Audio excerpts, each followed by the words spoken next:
మీ మీద హాలీవుడ్ సినిమాల ఇన్‌స్పిరేషన్ అన్నది చాలా ఎక్కువ అని చెప్తుంటారు గదా! దాన్ని మీరు ఒప్పుకుంటారా? హాలీవుడ్ అనే కాదు, వరల్డ్ సినిమా హ్మ్. ఇన్‌ఫ్లూయెన్స్ ఎక్కువ అది. హ్మ్. ఈవెన్ మన Telugu cinema, Tamil cinema, Malayalam cinema, Hindi cinema వీటి ఇన్‌ఫ్లూయెన్స్ కూడా నా మీద ఎక్కువ ఉంటది. ఎందుకంటే ఎక్కువ సినిమాలు చూస్తా సార్ నేను. హ్మ్. అందుకని నా మీద ఆ ఇంపాక్ట్ ఉంటది. హ్మ్. ఈ సంక్రాంతికొచ్చిన సినిమాలన్నీ చూసారా? ఆ! హ్మ్. ఆల్మోస్ట్ అన్నీ చూశాను. హ్మ్. బాగున్నాయి. మంచి నవ్వులతోటి ఇయర్ స్టార్ట్ అయింది. ఆ! హ్మ్. 'చిరంజీవి' గారి సినిమా ఎలా ఉంది సార్? బాగుంది. హ్మ్. ఎందుకంటే ఆయన్ని మళ్ళీ ఆ వింటేజ్ దీంట్లో ఆయన్ని చూపించటం, హ్మ్. ఆయన ఎనర్జీని వాడుకున్న విధానం గానీ, హ్మ్.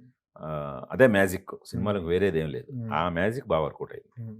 మీరన్నట్టు అందరూ సరదాగా ఎళ్ళిపోయే సినిమాలు చూస్తున్న ఈ రోజుల్లో 'యుఫోరియా' లాంటి సినిమా అంటే చూస్తుంటేనే ఒక భయమేస్తుంది. ఆ ట్రైలర్ 2 నిమిషాల ట్రైలరే హ్మ్. సమ ఏంటి సొసైటీ ఏంటి ఇలా ఉంది? యంగ్ జనరేషన్ ఏంటి ఇలా తయారవుతుంది? అన్న ఒక భయం ఏర్పడుతుంది కదా! ఈ భయాన్ని చూడడానికి, ఈ బాధలను చూడడానికి థియేటర్‌కొస్తారా జనం? ఖచ్చితంగానండి. హ్మ్. ఎందుకంటే ఇప్పుడు అందరం నవ్వులతో స్టార్ట్ చేసాం హ్మ్. ఇయర్. హ్మ్. హ్యాపీగా నవ్వుకున్నారు. ఇదంతా బాగా హ్మ్. బావుంది. సో, ఒకసారి ఫిబ్రవరి 6వ తేదీన ఒక్కసారి మనం మనల్ని మనం ఒకసారి చెక్ చేసుకుందాం. అసలు సమాజంలో ఏం జరుగుతుంది? తద్వారా మన ఇంట్లో ఏం జరుగుతుంది? మన ఇంట్లో కూడా ఇలా జరిగే ప్రమాదాలున్నాయి గదా! అని ఒక్కసారి ఆ కాన్షియస్‌నెస్ చాలా అవసరం అనిపించింది.